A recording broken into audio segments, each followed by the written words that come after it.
Hello dear friends, I am right now sitting with Daksh Tayalia who scored 114 and he has been a student of Vedantu for more than 3 years now. Right, okay. Now that you know the result, how do you feel about it?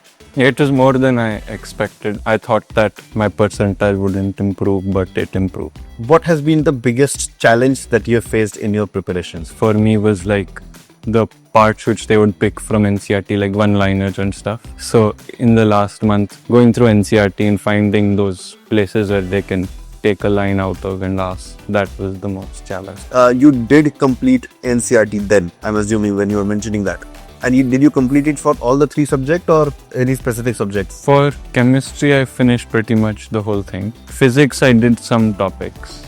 Like how much you knew about that topic before versus after reading NCERT. Like physics NCERT does give you a lot of, I guess you could say, clarity. Okay, so Daksh, if I ask you about your motivation.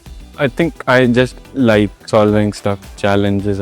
So that's probably my main motivation. Tell us about how your journey began with Vedantu.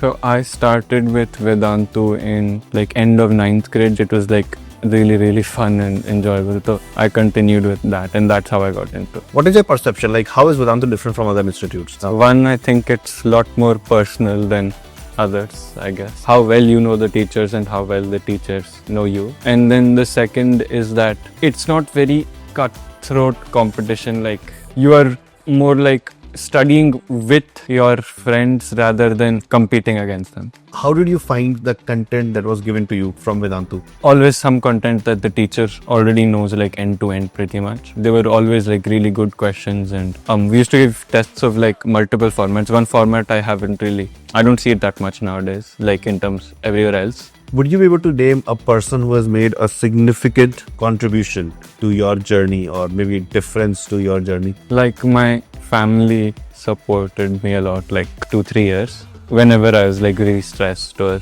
sad or whatever, so they would always be there. Another person would be Chandan sir, who's like always, means whenever I have any issue, he'll set up a meeting or something. From your journey, what is that piece of advice that you would want to give them? Don't rush like anything that you are studying. Give it that extra time. Thanks a lot for having this interview with us for our viewers, and wish you all the best for JEE Advanced Graduation. Thank you, sir.